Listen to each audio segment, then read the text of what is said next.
Om Shri Sai, invoking the blessings of the Almighty and offering my most humble pranams at the lotus feet of Sadguru Sri Madhusudan Sai. Respected elders, esteemed guests, fraternity of the university, and all my dear brothers and sisters, good afternoon and welcome to the Words of Wisdom class. I am Bimahi, currently pursuing my second year bachelor's in performing arts Bharatanatyam. Words of Wisdom is a platform where intellectuals, thought leaders, and eminent speakers share their valuable insights and teachings. The primary goal of this session is to provide a meaningful and enriching experience for our students, creating opportunities for intellectual growth and enlightenment. Today, we have amidst us a dynamic personality and inspiration, Professor H S Bhatia, a retired DRDO scientist, former professor, HOD, and principal at KMSIT, Bengaluru. He also worked as a state secretary at Gurudwara Sri Guru Singh Sabha, Bengaluru, and is an active member of various interreligious forums. H S Bhatia ji has previously visited Sathya Sai Grama for the interreligious conference. Sir, we are delighted to share with you about the global humanitarian mission spearheaded by our revered Sadhguru. With a global footprint covering over 60 countries, the mission has established institutes of excellence in the field of education, healthcare, and nutrition, including a university, India's first free private medical college, and 12 centers for human development overseas. The university also houses an innovation and incubation center to foster scientific experiments and inventions that generate waves of positive change in the society. Today, Professor H S Bhatia ji will address us on the topic Spirituality and Seva in Sikhism. Upon Sir's request, we shall make the session more interactive, starting with the questions from the students. Over to you, sir. The first question is, Sir, as a scientist, how do you connect the diverse worlds of science and spirituality, which is quite unheard of among the scientific community? Yes, thank you very much for questions. In fact, I'm more than delighted to be a part of this, and I always prefer let us do a session which is interactive in nature, because what little we learn is better than rather than covering a lot and then try to not really get into the depth of the subject. That's one thing. Before I start, I would like to say just one or two words, and then we go to the question. The Supreme Lord, according to the Sikh way of life, as given by Guru Nanak, he says, Ek Omkar Sat Nam Nirbho Nirvair Akal Murt Ajuni Sevam Gur Prasad. What this means is the God is one and only one. You can see the numeral one is put in front of the Om. That Trinity is the truth. His Nam is truth. He is the only one which is truth. All other things are false. Without him, everything else is false. So long he is there, then that is such. That's why he says that Ejag Sache ki hai kotri, Sache ka Vishwas. This whole world, the whole creation is a abode of the Supreme Lord, and he himself lives in that. That is the concept. Kartapur, he is the creator person, he is the sole creator. None else have got a capacity to create. Nirbho, he is beyond fear, he gives fear to none. Nirvair, he does not have a concept of friend and few, no favorism. He is same for everyone. Akal Murti, he is the one whose Murat or his personality, even if you say, it is beyond time. Time is not affecting that. We take birth, we die, everything happens, but he is eternal. Ajuni, he doesn't come in a birth, because anything which comes in a birth goes back. Seven. Then the question comes that who is the one creator of the God? He said, he himself being the creator, He has created himself. Nobody else has the capacity to create. Then the next word which Guru Nanak says, Ad Sach, Jugad Sach, Heavy Sach, Nanak Possible. He is the truth even before the time he started. On all the ages, he is truth. Even tomorrow, when there will be nothing left, even then he will remain. Nanak says that. But how do we get him? By the grace of Guru. These 5, 7, 8 words actually forms the human aspiration to become godlike. If I dwell on this itself, I will take 1 hour. That what he showed, this is our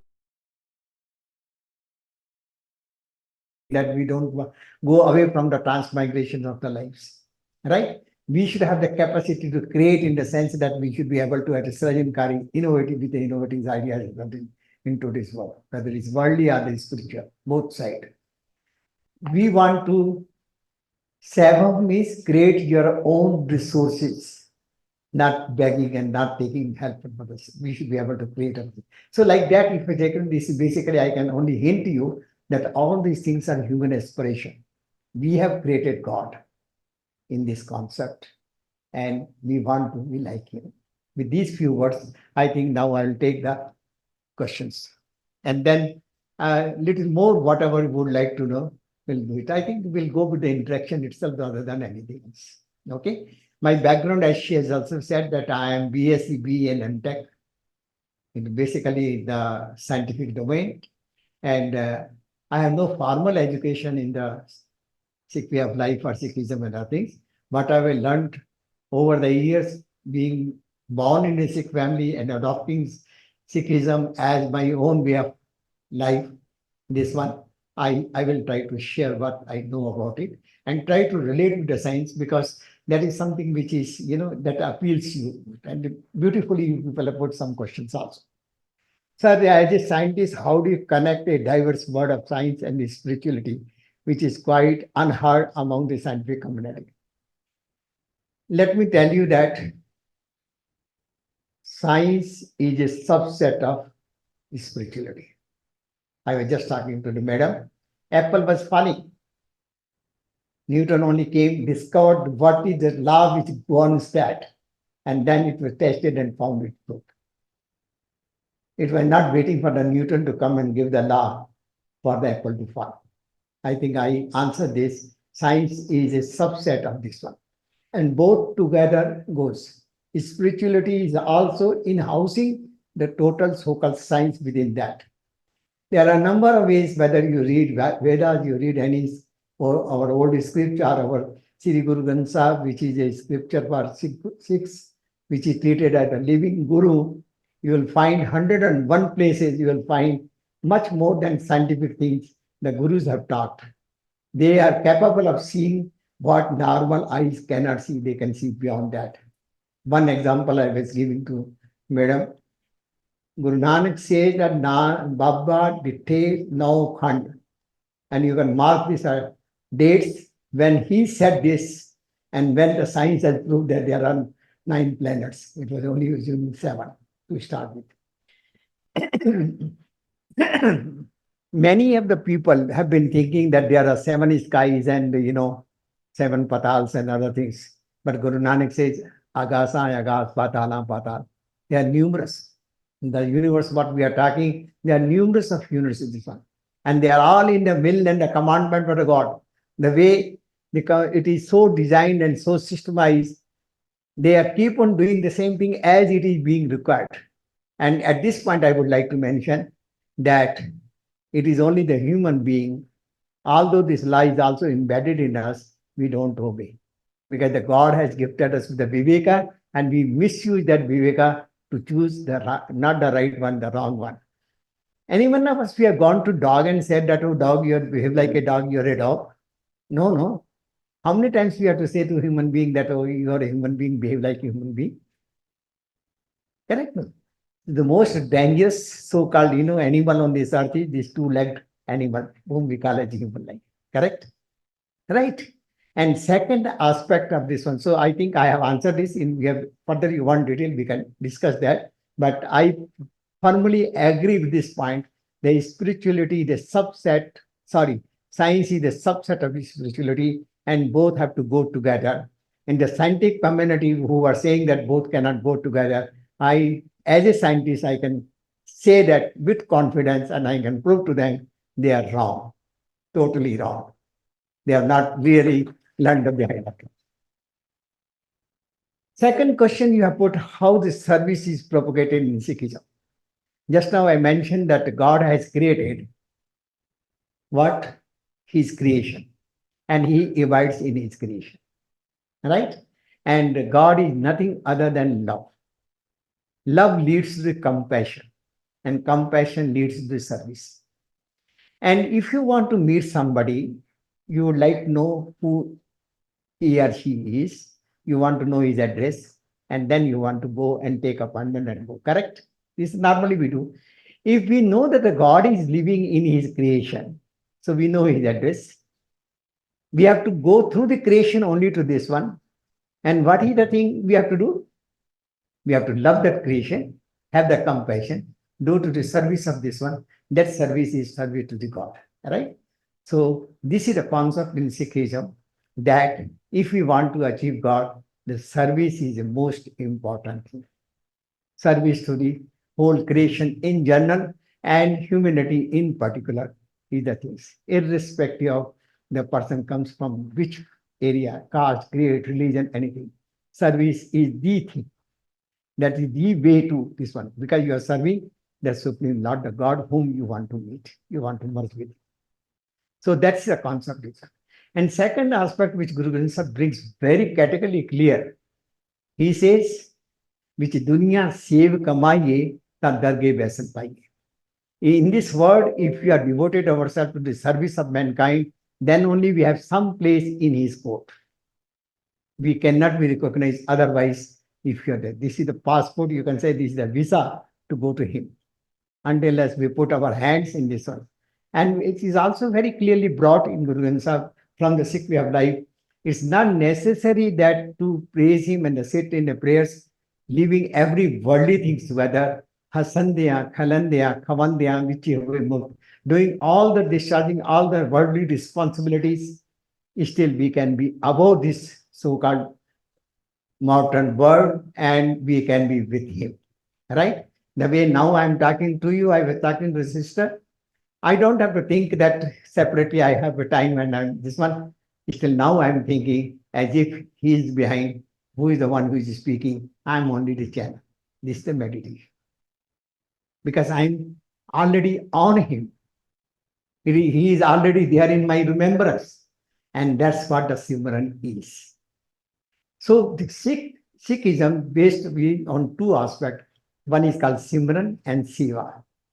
Simran is not that we have to only say, find a time, extra time somewhere and then leave every other things and then do it. Doing the duties, he should remain in our mind, in our this one. We should be contemplating on that and still doing all this. Let our hand and foot and body work for the worldly things. Let our minds be tuned to this one. Guru Nanak was asked this question by the Siddhas in Himalayas. What is your path? He says, Shabd Guru Surat Tumkeda. The word of the God which comes to the Gurus, irrespective of what age this one, what profession you have, that is the thing, and my conscience is a student to that. This is how one should go. And how do we have to live in this life is like a lotus. Guru very clearly brings this concept saying that जैसे जल में कमल डालम मुर्गाई नेसाने. The way the lotus is above, within the mud and the water, and we all know that more and more water when wind comes and it brings on that one, more and more he blooms. So having been in this world, facing all the challenges of worldly life, you are always above this. That's what our effort should be there. Don't get attached to the gift of the God, get attached to the giver. We remember what he has given us and we also cry when we don't get. But one thing is also true, if 10 things he has given, he does not give you another one, and we cry and we start abusing even sometimes what God you are doing favor to this one. एक भी ना दे दस भी हिरले तो बूढ़ा को कहा करे. This is the word of Guru Granth. That if you are asking for one, you are crying as a child that I want this, 10 he has given me as forgetting. If he takes away those 10 also, what are you going to do as a fool? You can't do anything. So he knows what is good for us. Our job is to only pray and ask for it like a child. Right? Many times parents do not give us all what we need because they know better this is good for us or not. Right? Correct? So that attitude we should have, that reverence and that faith we should have on the God, that whatever He is giving us, it is only good for us. We have to use that only. If we are asking something, probably that demand is not right. But if you still feel, you keep on asking. But one day what He will do, He will say, take this, but leave me. That's how the parents do in the house also, no? If you are so much after something, they'll say, take it and don't trouble me. Go. Correct? He will also say, yeah, you want worldly things? Take it. Be here only. You cannot come to me. I have nothing to do with it. Go. So we should understand that part. So this is the concept of seva, which you have asked me. Right. Now, we have heard about the grand langar in the Golden Temple. Why Golden Temple? It is all in all Gurudwaras. Right? What is langar after all? Langar is a food for everyone. And how it is prepared? All of us, we put our hand. Actually, if you see in the Sikh families, most of us, we learn cooking through the kitchen in Gurdwaras. I also do. I can challenge any of the ladies also how cook they are. This is because that is done with a lot of devotion. You are remembering God that you are given an opportunity to serve because it is treated as a service. Right? And how this is really started is Guru Nanak was given 20 rupees by his father because he was wanting him to do some worldly things and earn money and sustain this one. So one after the another he tried, and the last he gave him 20 rupees. You go somewhere to outside a village and then do some good trading and come back with this one. On the way, this one in the forest, we found some of the saintly people having not food for last so many days and other things, and they are waiting somebody. They are asking why you are not taken food. What is the problem? He said nobody has come, nobody has given this and that. We are all spiritual people. We can't go and work and other things like that. We can't do. He says, all right. The 20 rupees is spent, brought the grains, cooked, gave them, and gave them one sermon. You come to the world and earn your own livelihood. That is second very important aspect of Sikh life. Every Sikh is supposed to earn their own livelihood by honest endeavor and hard work. And that's the reason you might have not heard any beggars in Sikh community. We have faith in ourselves. We have faith in the God that if I got a food today, tomorrow also I will get it. And Guru says very clearly, He has created you. He will take care of that. Only thing what is required from your side is effort. See, whole universe, if you see, the whole creation of the God, you see, everyone earns their own bread. You have seen these small creatures, like even the birds, morning they will come out from the nest and go in the search of food. Not only they fill their bellies, they bring for the tiny, this one. And when they get this food, they also destroy. Buffaloes, cows, this and that, everywhere you can see. Then why only the human being should not work? That is the dignity of work He brought. Earn your own livelihood by honest endeavor and hard work. And out of that earning, share with needy one. No charity. No charity. Because charity concept also is not there in the Sikh way of life for one simple reason, that gives a concept of impurity and superiority. The one who gives, he thinks that I am the giver. He always thinks that I am giver. He is not giving anything from. God has empowered him to be this stage, he is able to give. Otherwise, what is there? He could have been beggar. Right? And the beggar feels that, oh, I am very poor, I can't do anything, I have to live on this begging only. So that gives the inferiority complex and superiority complex. So there is no concept of charity in Sikh way. It is only the sharing to the needy one. Whether it is food, whether it is knowledge, whether it is anything worldly thing, we need to share whatever we earn in this life with our hard work and endeavor. That's the concept of seva in Sikh life. Okay? I hope I have answered that. And this langar which I was mentioning, that was started with that 20 rupees. And today, every Gurdwara, whether it's a Golden Temple, whether it's here, you just walk in, irrespective of caste, creed, religions, you can go and put your hand in cooking, serving, eating together. Second aspect of the langar is very clear.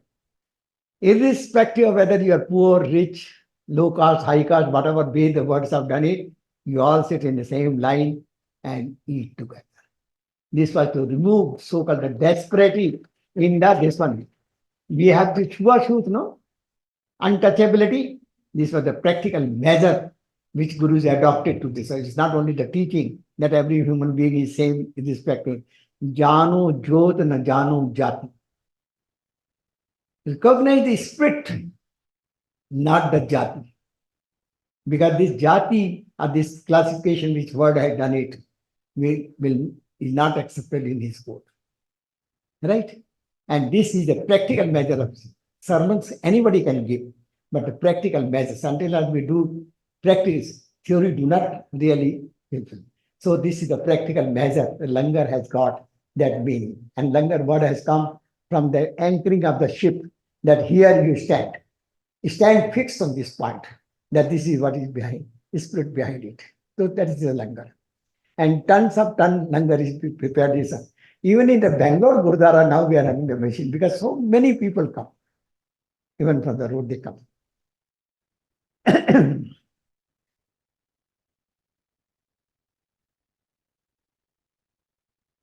Okay.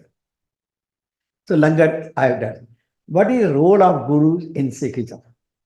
We all understand, you are all in Gurukul, so you understand what meaning Guru. Guru who brings you out of darkness or illusion to the light.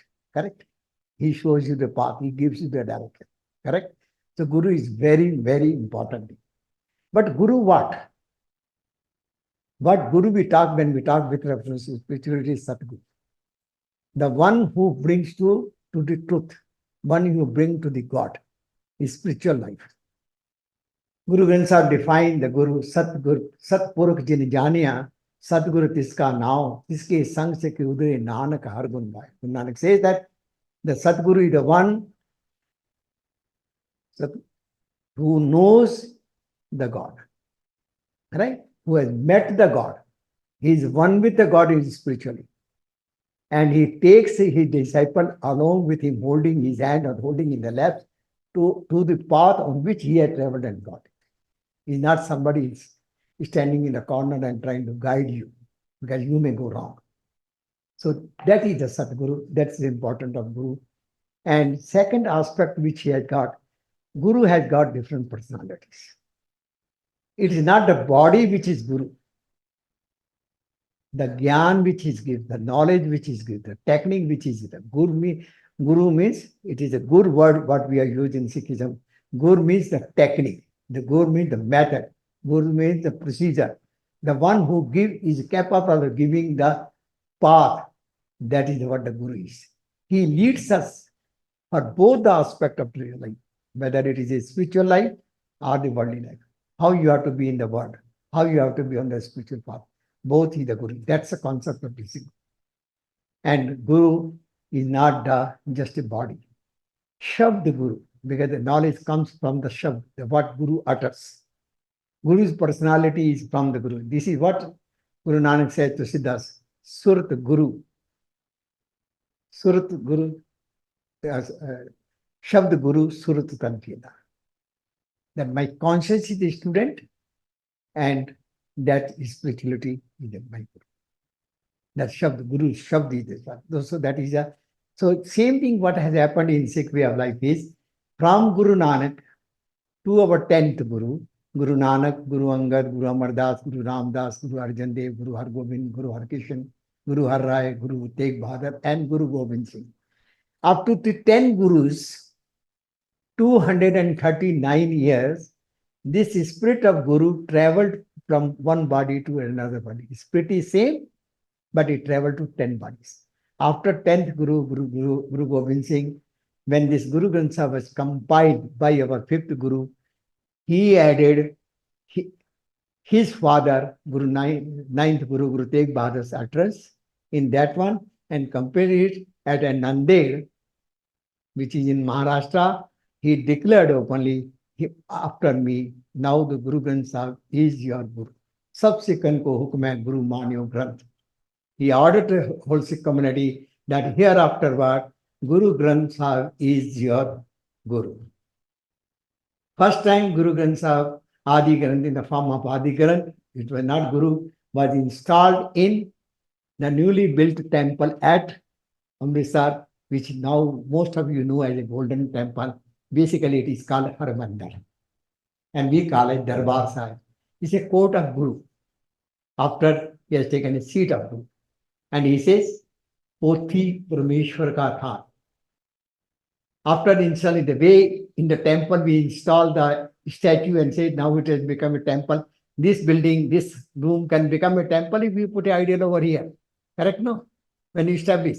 Same way in a golden temple, after making the building, the Guru Granth Sahib was installed and he declared, Pothi Parameshwar ka than. Here afterwards, this Pothi, this knowledge, this Gyan will take the seat of deity. Right? That's why it is called, in the whole world, it is only one place which is called Harmandir. It is not a Krishna Mandir, Ram Mandir, this Mandir, that Mandir. It is a Hari Mandir. Hari word is used for the Supreme Lord. This is the place, the Golden Temple. We call it Darbar Sahib. And after Guru Granth Sahib, once it was unfolded there, it was opened randomly. The first utterance which came from Guru Granth Sahib is, Santa ke karaj aap sware har kam karavan aya ram. This is the Hukamnama which came from there. Is Santa ke karaj aap karaya har kam karavan aya ram. This Guru has come to work for the saintly people, to take care of all their sisters. Sant Ubaran Krishdama. That's what the concept is. So this is the Mahavak from there. And thereafterward, Guru Arjan Dev, who was actually used to sit there, thereafterward, there is a opposite place, what we call as Akal Takht, right?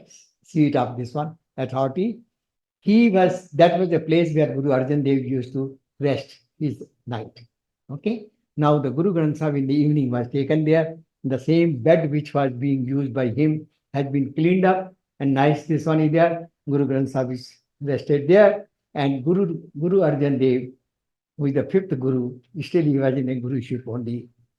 Guru Granth Sahib had not become the Guru. It was only the Adi Granth which was folded there. He used to put a white sheet down and sleep throughout this one. Bani is supreme compared to the word. What is being said is more important than who is saying that. That's what he said. And he brought this concept which Guru Nanak says, Bani, Guru hai Bani. So this is how the Guru Granth Sahib takes over this one. That's the concept as far as the Guru is concerned. It is in the spirit form. And the body, then where the body of Guru lies in this congregation. When we come to the Gurudwara, you will have a holy Guru Granth Sahib there. The spirit of Gurus lies in Guru Granth Sahib, utterance of Guru Granth Sahib. Body of Guru lies in the congregation, whosoever comes, irrespective of whosoever is there. So you can have the physical presence of the Guru. And what is being sung in Gurudwara? The hymns from the Guru Granth Sahib. This one, the highest seat is for Guru Granth Sahib. Then these Ragis sit and sing. Right in front of this one, there are weapons kept, because in Sikhism, the Shakti and Bhakti both have to go together. Bhakti is for your inner cleaning, to make yourself pious and pure. This one, whatever way you follow it. Until as you're pious and pure within, you can't do the right thing, good things in the body. Right? Sachta par janiye jadide sacha hoy. Until as he abides in that. So that is a purifying factor as far as you are concerned, your spirit is concerned. But your actions need to be also pious and pure. If there are 5 vices within us, We all know that Kam, Krodh, Lobh, Moh, Ahankar, all those things are there. We need to conquer them by this spirituality. Happens the injustice, intoxication, the exploitations and other things in the society, there you need to temporal power in your hand. That temporal power includes your knowledge, your body, your wealth, your political status, whatever it is, whatever you attained in this world, that you need to use to conquer that or fight against that. And that's why Shakti and Bhakti both have to go together. So when I bow my head to the Guru Granth Sahib, right in the front of that, you will find the weapons kept also, Kirpan and other things.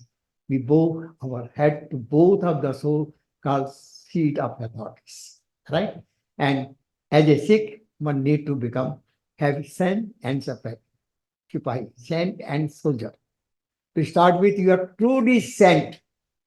But if need arises, you should be a perfect soldier. Nobody can win over you. That's why we wear this. It's a resolve with conviction.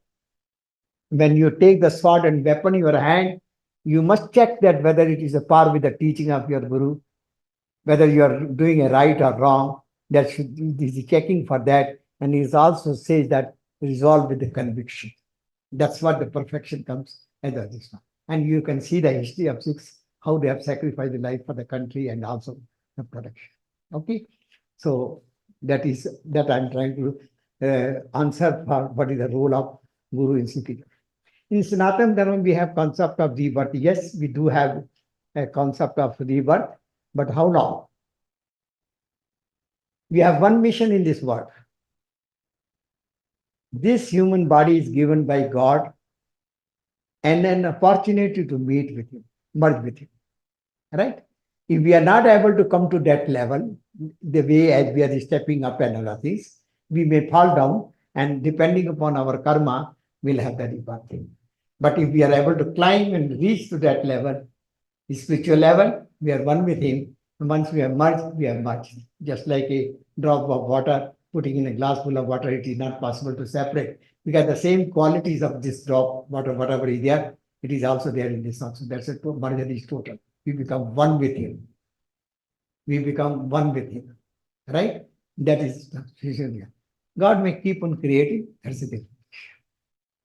But you can, and second aspect is also there. Just like you are present, right, for certain wrongs.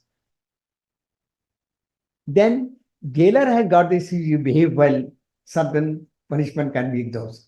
So the effect of karma, which normally is thought in a Sanatana Dharmas, that you until you complete that one, you will have birth after birth and all those things. It is not there in Sikhism. Sikhism says, if he wants, because he is the one who is rewarding this punishment, he is the one who can sanction this, your goodness also. So it is possible that if you now do good karmas, there is always a possibility that you can be transmigrated. Yani you can be away from this so-called janma. So that concept is there. Sanatana Dharma, we have a concept of karma. Yes. But one thing is also said here when we talk about karma, karma kart hue nahi kaam. We have to rise doing karmas above the effect of karmas. How do we have? If you don't have an attachment with our karma, you will be rising up. How this binding comes? Binding comes because of the attachment. You are doing this duty in this world, even you are doing this charity, let us say, you are doing any good thing also. If you remove yourself that one, it's not me that reason. Don't get attached to that. If you are not attaching, your right karmas also can bind you. I got a lot of knowledge, let us say, I can start thinking, oh, I have this much, I am so and so, I have got this, I got this. This gives you the ego. And that is what is hampering. There's a wall between you and the God. Right? This need to be demolished. So you have to rise above the karma. Don't attach anything to your karma. Karma you do as your responsibility and duty. Rest is his. Okay? This is the type of surrendering which is required to the God.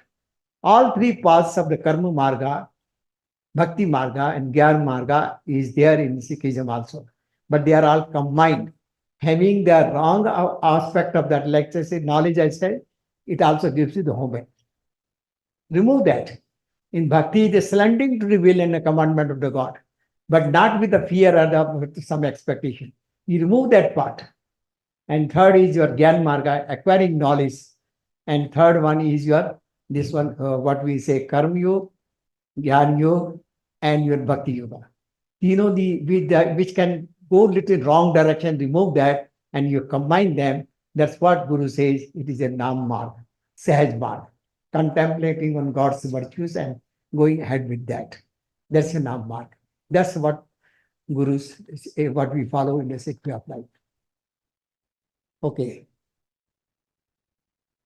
And he is also brought very clearly, Karmi ave kapada nadri bodhwar. Because of good karma somewhere, we have got this human life, but we cannot still see the salvation until as his grace is there. So we need to work for his grace, right? All these good qualities, virtues acquiring, that's the grace. Then only the grace will come. Grace will not come just like that. Just like if you have prepared a pot to put your so-called nectar in that which gives you the life, it need to be cleaned up. You should be prepared for that. I was telling the sister, if you want to go for getting the milk, you need to clean your pot. Otherwise, whatever good milk you are putting in that when you boil, it will go waste. It will not be drinkable. Correct? No? So we have to prepare our heart, mind, everything, our body for acquiring that grace.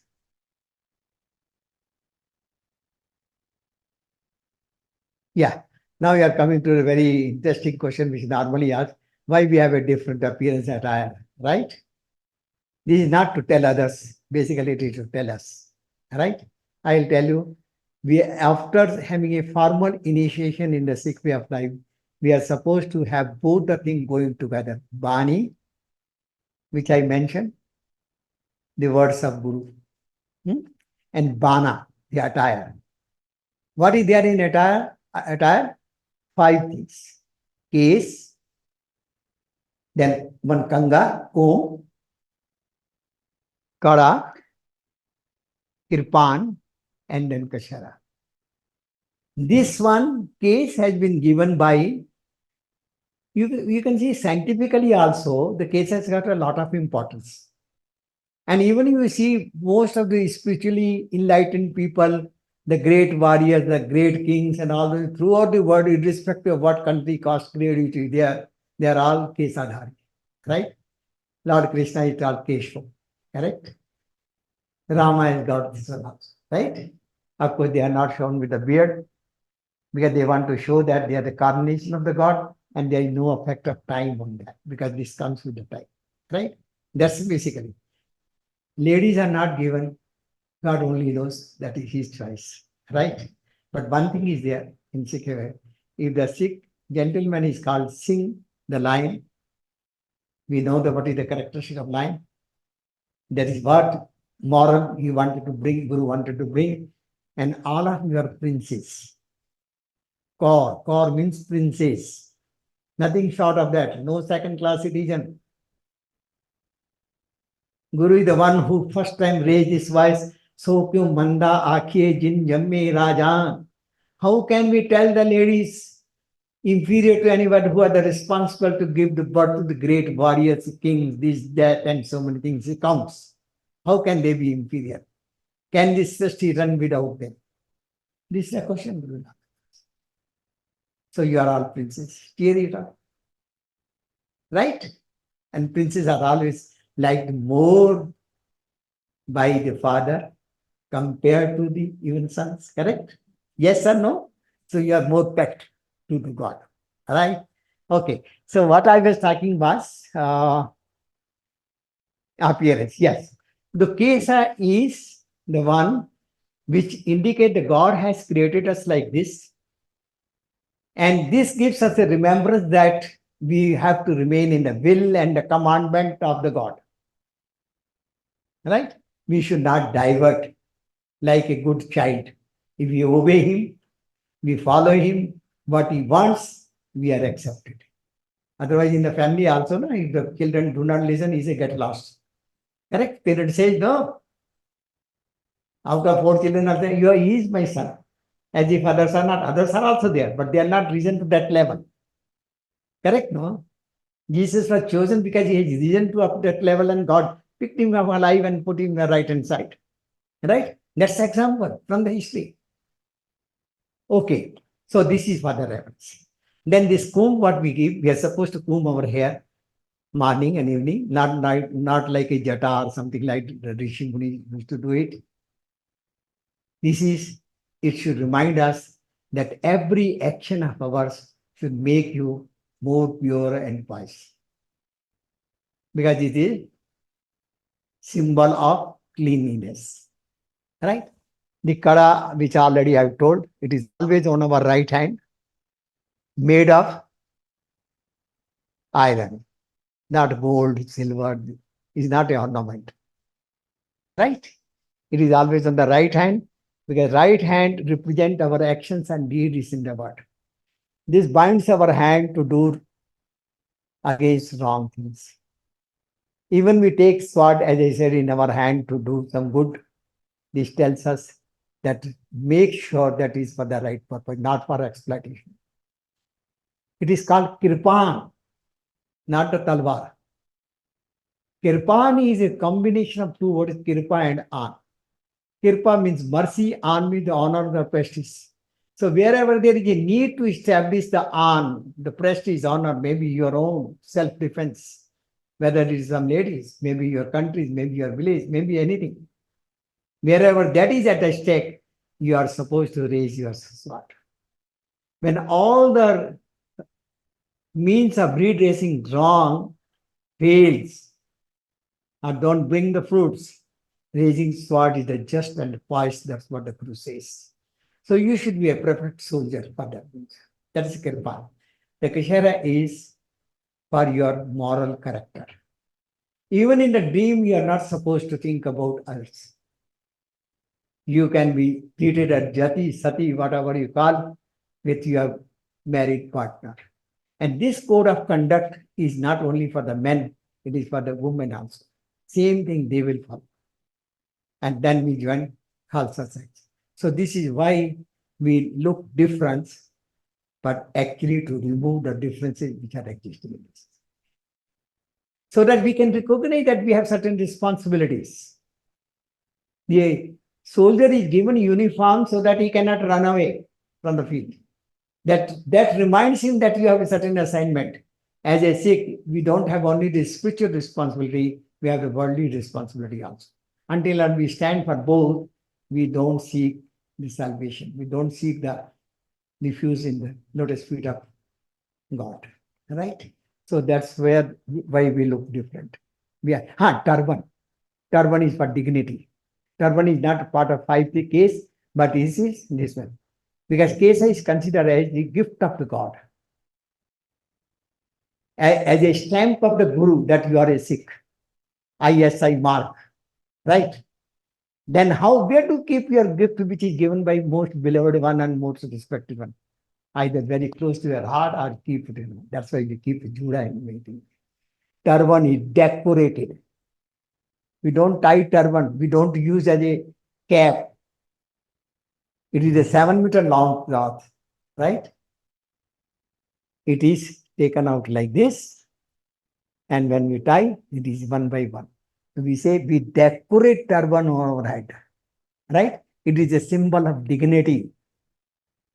We are second to none, right? Because if you don't live with the dignity, then what is the difference between me and animals? Men, human beings, are to live with the dignity. No so-called superiority complex. Dignity is a different thing.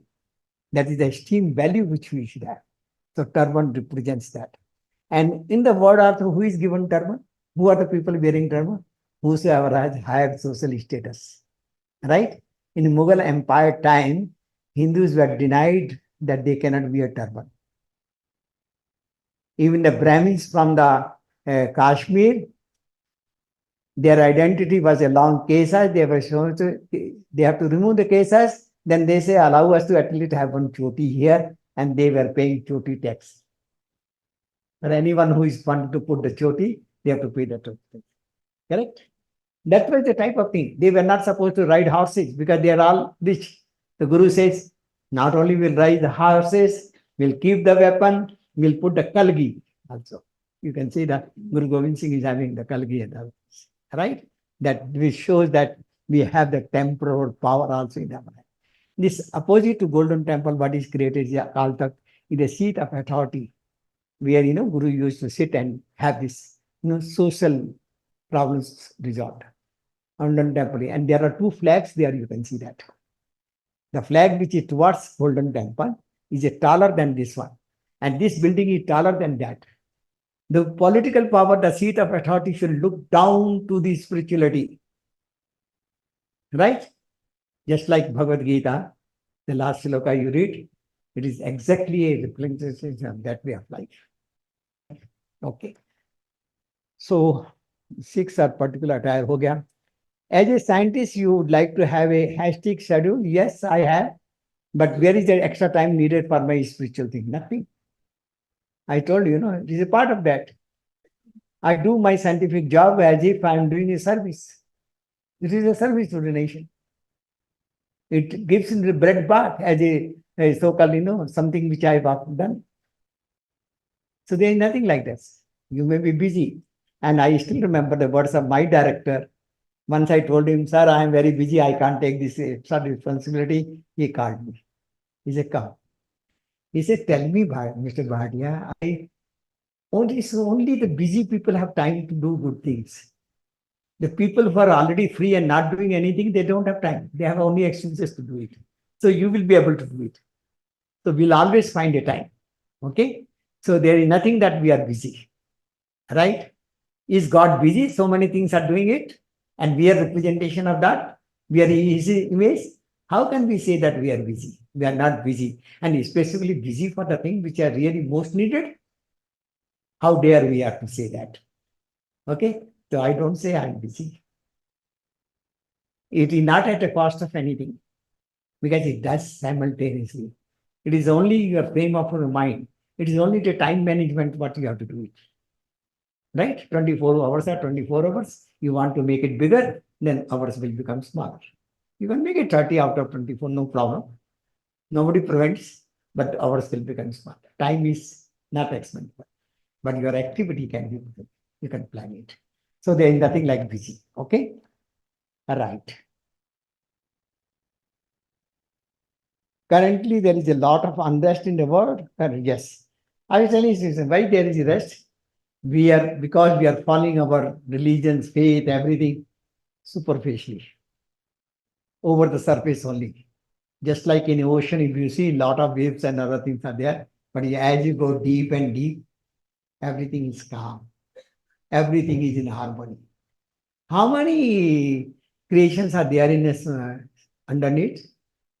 24 lakhs. Total are 84 lakhs. Total 42 lakhs species are below ground, in the water and ground, below ground. They are all in harmony. Above us also they are in harmony. It is only on this earth the two-legged animal, we are not in harmony. So we have to understand that. We have to understand that we are wrong. So this unrest, this one, it is actually because there is no rest within us.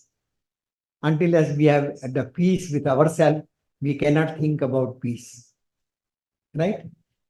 And everywhere it is told that if there is a peace that is disturbed, because of harmony and peace and the coexistence is a God's so-called design. Diversity, He had designed it. No leaf on the same branch of the tree are similar. They may look similar, but they are different. You watch it. That is the amount of diversity which God has created. But what we have created? Differences. It is the differences which are making all this turbulence. So when we work for the peace, when we are at the peace ourselves, automatically our personality will reveal the peace outside. All this turbulence will be removed. And all the Guru's job is only that, to teach us that how do we establish. Only thing we listen, we don't practice. So it has to come in action. Right? Even this one turbulence is also God's design. Until as this happens, peace cannot come. Right? In Sikhism, there is one beautiful example which Guru Granth Sahib gives, that human beings should be like a water. Right? And when water is heated from the bottom, it becomes hot. And slowly it will start boiling.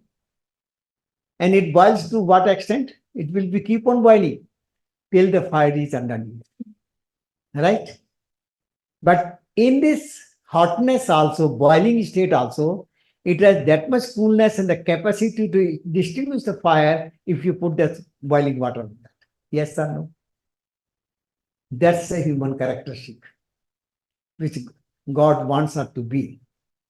Irrespective of whatever turbulence and difficulties are there, we have to remain that cool and work for it, because it is only the cool mind and the cool effort which can really conquer the things. So this is the technique which Guru gives you, that how do we will combat the worldly challenges, right? This is what is embedded in the Sikh way of life. Very clearly, the Ved Sikh should be like him. Wherever you go, it adopts that, right? Take water, I put water in this, it has taken the shape of glass. I put it here, it has taken this shape. Adjustable, you put any color, it does not have color of its own, but it takes that color, right? So that type of flexibility human beings should have. Adopt the situation, work for what is the solution required, and then come out with winning things. All right. Okay. Currently, there are a lot of this one. In our scripture, we talk about the concept of this yes. If we can recognize this part, Jano Jot, na Jano Jati, automatically word family is established. Correct or not? That's all we do. Not only we have to have this concept, we have to work for it. See, if you can't see God everywhere, you cannot see him anywhere.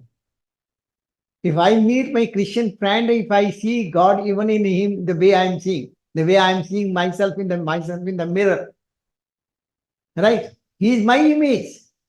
Outer boundary may be different, but the spirit behind that is same. That's why we have to recognize the spirit. Automatically peace will come. Where is the question of not having it?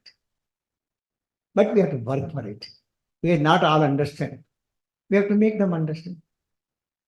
By any means, Sham, Dam, all three are acceptable. No problem. We have to make them understand, because there is no shortcut. There is no shortcut. So that is automatically. So we also say now, highest regard in the Sikhism is given as not so and so supreme, this one, Bhai, brother. When Guru Nanak went on this journey, he took two people with him. One was Mardana, he is a Muslim person. Another is Bala. Mardana used to have this rubab for singing. He calls him Bhai. His name was Mardana. The reason was, in his family, all the children who were coming and they were dying. That's why his parents have given him name Marjana. And you are also going to die. Okay.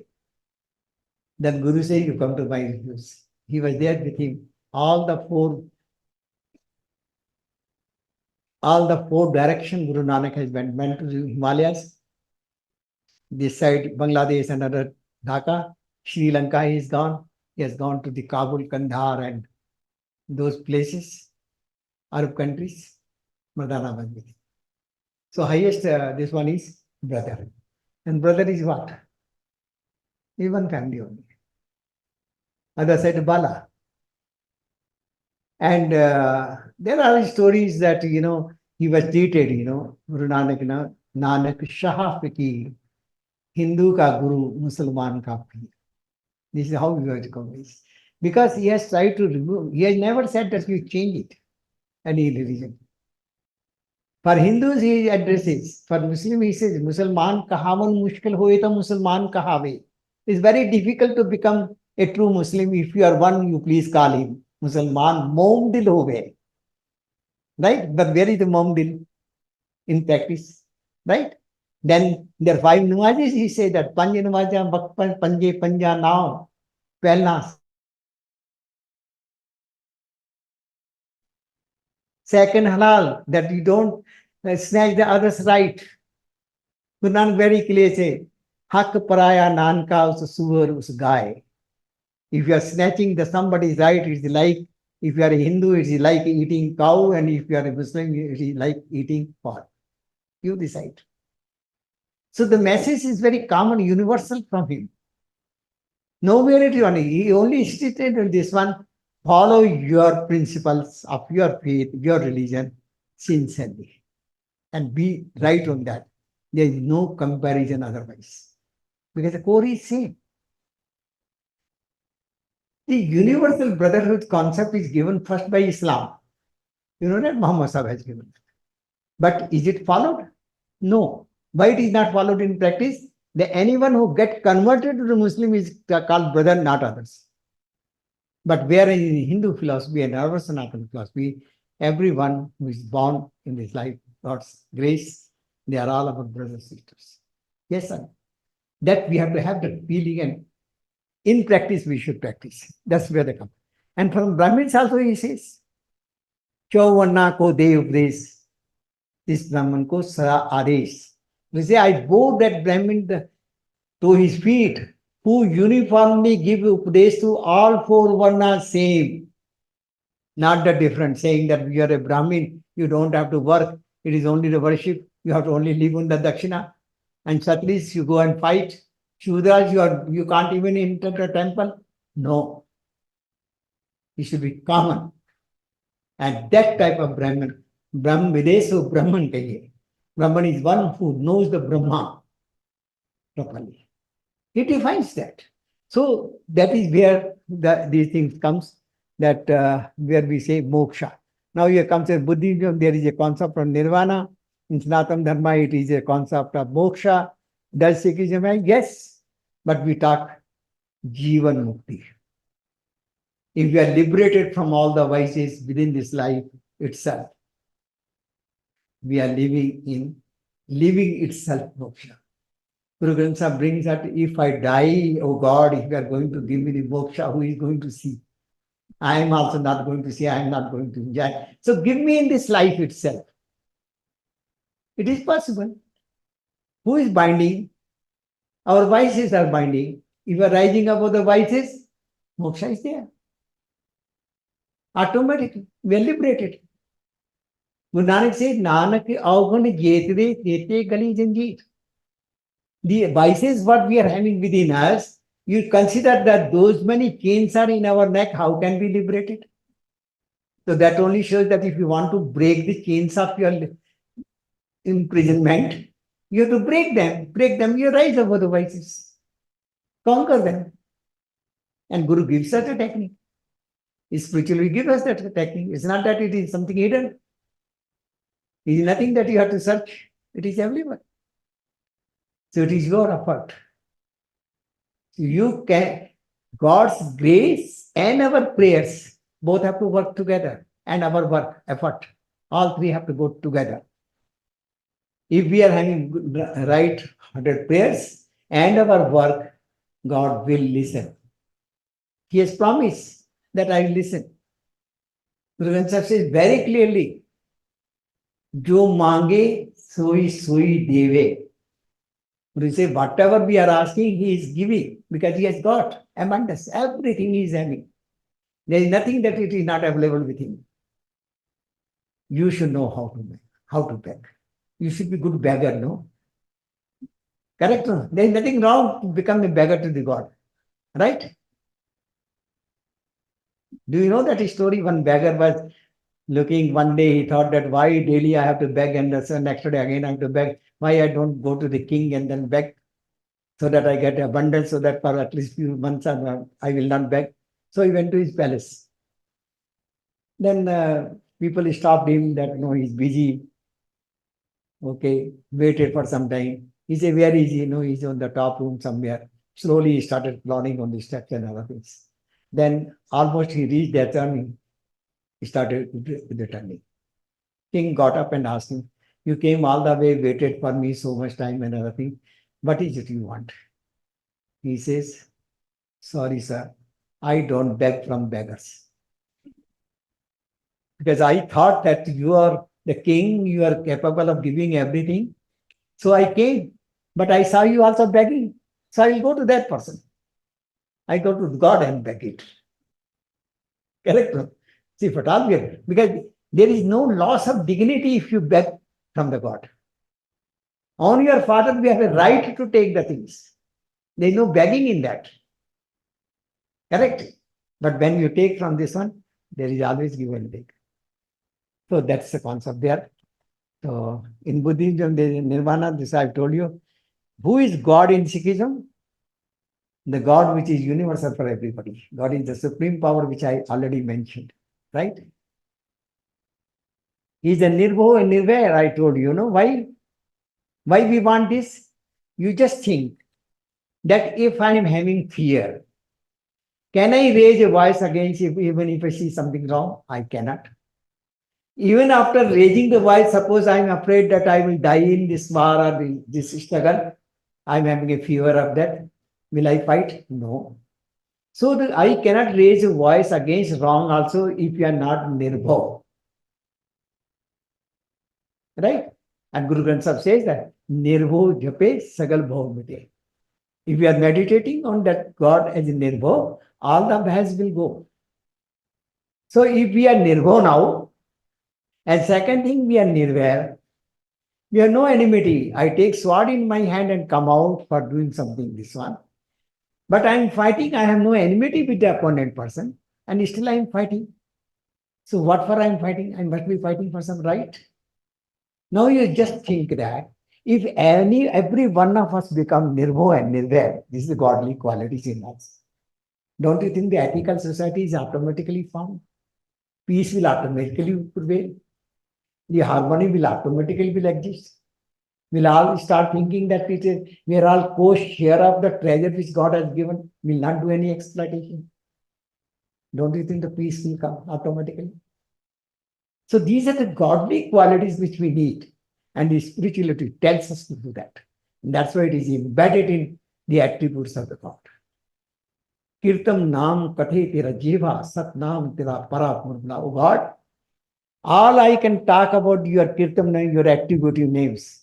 But your true name is that you are the truth. Nothing other than that. Which cannot be defined. We all know that. Can be confined under certain definition? Then our definition will become bigger than that. But he is the biggest.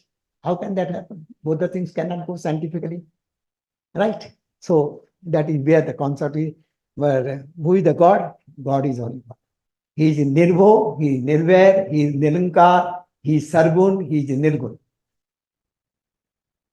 He is having all the gunas, but still not binded by any gunas. So he is Nirgun. Nirgun does not mean that he does not have any gunas. We are all binded by Rajo, Tamo, Sato. Correct? You must have read, right? But he is not binded by that. That's why he is Nirgun. त्रय गुण ते प्रभु भिन्न जिसे बुझाए नानका जिस होवे सुप्रसन्न. Who will know this? Who will realize that? Who will experience? On which his pleasure is there. And we have to get his pleasure. By what? Meditating. Going to his refuge. So simple. Because going to somebody's refuge is most simple thing. Correct? We don't have to think anything. Correct? Just surrender. With this concept, you are really great. I have come here to bow my head. Oh God, oh Guru,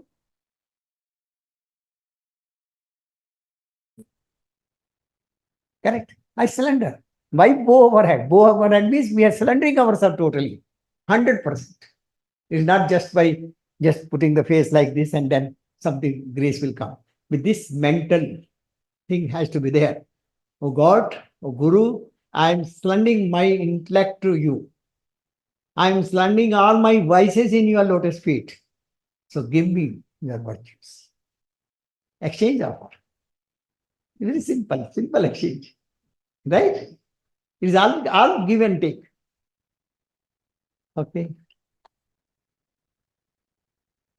Worship the Guru Grans Sahib. Guru Grans Sahib, I told you, Guru Grans Sahib, I just talk a little more. Guru Grans Sahib contains the compositions of Guru Nanak, Guru Angad, Guru Amardas, Guru Ramdas, and Guru Arjan Dev, and Guru Tegh Bahadur. 6 gurus out of 10. Then there are 30 other people who are from different caste, creed, religion. For example, Bhakt Farid, Nabdev, this one. There are so many others, 36 people. And it is in 31 musical measures, right from 1 to end, 1430 pages. There is no history. Lot of metaphors have been used. Lot of so-called analogies have been used to this one. For example, even one thing which I can say, 2 things I wish to write this one. What Guru says, who has compiled this, he has written one sloka called Mudamani. Mudamani basically means a summary form. He says, Thal vich tin vastu payo sat santok vichar. I have made a food plate, and what are the food items I put? I put 3 items in that. Sat, santok, and vichar. I put the truth, the contentment, santok, and contemplation, vichar. Right? These 3 things have I put it. Then next line he says, Jeko khave, Jeko punche. The one who takes and digests, very important aspect. Iska hui udharo. He only will be benefited if you digest it. Food we take it, if we not digest it, we know that what happens. Correct? So it has to be digested. And he says this so-called intellect will get by the grace of God. So we should work for the grace. Jeko khave, jeko punje, tiska vidharo. A vast taji na jaye. This is not something which you can leave. Okay, I should not take it. It is meant for everybody. It is like that. That is what he says. And same thing you see that if you want to talk to ladies, that how do you get immense love from your husband? If you say analogy use, Jao pucho sohagni tini ravya kini guni. Go and ask those lucky ladies how have they got their immense love from their husband. Sehaj santok sigarya mitha bolani. The contentment, sehaj, contentment, santok. I have used these cosmetics on me, and even in addition to that, I speak very sweetly. If I do mistakes, I ask for the pardon immediately. Don't you think a husband will not run away? Right? And what is it we want from our husband? That's again, Guru says, we want what a lady wants. Husband should be nearby. In all difficulty, this one is there. Okay? He does not go away. Even if he goes away, his mind should be at home. All those things we are talking, no? For a good husband. Guru Grans Sahib says that. So for that, what we have to do? Try Guru.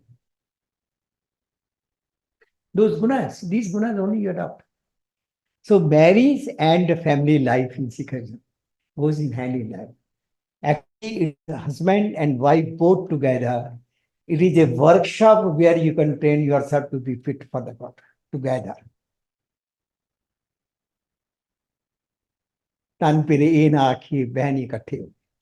Those are not husband and wife who just sit and live in one house. Okay? Ek jyot doi murti. Tanpir kahiye se. Ek jyot. They should be one in spirit. When the spirit is one, there may be 2 bodies. And why this is told? God is father, God is mother, God is brother, God is friend, God is so and so, all those things. There is one relation which no other religions start. The God is the sole husband. And we as a men and the woman, we are the bride in spirit. And this spirit, female spirit, are going to for husband. And that husband, which is eternal. His sohag is always there. So this husband and wife in the physical world, as a one spirit in the family, you have to live and go towards this. So this was I have tried to answer the questions which are there. Now you want further anything to be known from me, or you want me to take up once again some more questions?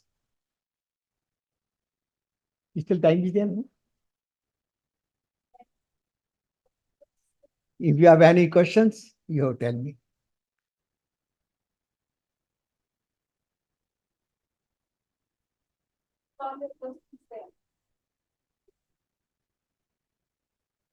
I would like to congratulate the people who have put the questions. They are really wonderful questions. I think that made my job very easy. Otherwise I don't make any big notes and other things for this. Only thing is, yes, I was also told that I should also talk how do we go about it, how do we bring this spiritual life in our professional life. Yes, the management techniques are there that you must very clear about what you want to do, right? And you should be able to write your own future. Even if there is no space in that, you can be that.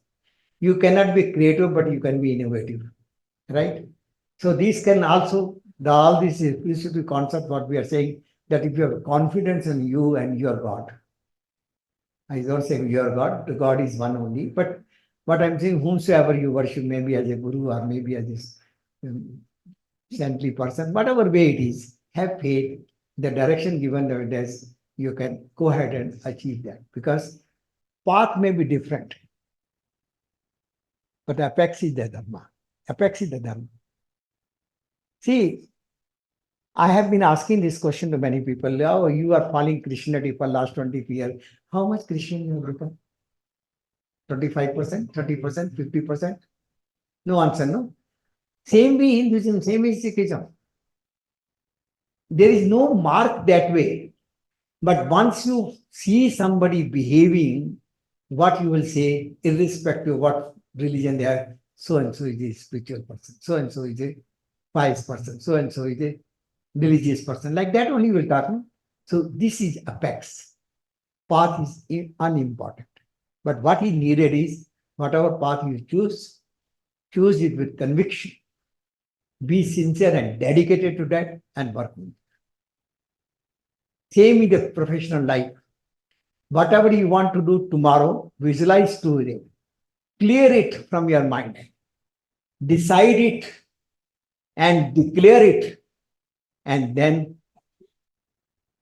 achieve it and deliver it. And that can happen with self-confidence and taking the spirituality together.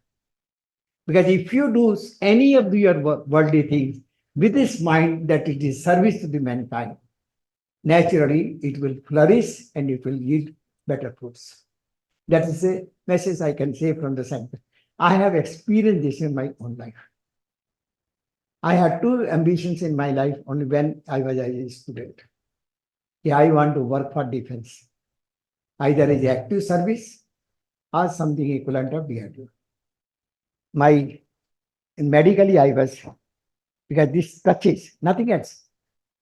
These knees should not touch, because what happens is, when you are climbing at so many things, no, you will find tiredness fast. So that was the reason which I was rejected. But I could have appealed and got it. But leaving to that, I came to defense research and development. The friends who were in the classmate, we all together decided that we should go in defense. They were in army. They retired as brigadier. I retired as the same equivalent of additional director there. And we used to talk, even now we used to talk. Even now we used to talk. Okay, I will give you the weapons. I will give the instruments for you to fight successfully on the war. Right? So it is once again two things. That is how one should really determine what you want to be. And you can write that and then work for it. So, I will talk. Now, I would like to invite the director of our campus, Professor Meenakshi Viswalman, to hand over a token of our love and appreciation to the guest speaker. Guest, where from the guest has come? Am I guest? No, don't keep that distance. No, I don't want that. Blessings I will give. I will take it. That is not the problem. Definitely I'll take it. Thank you. Thank you. Thank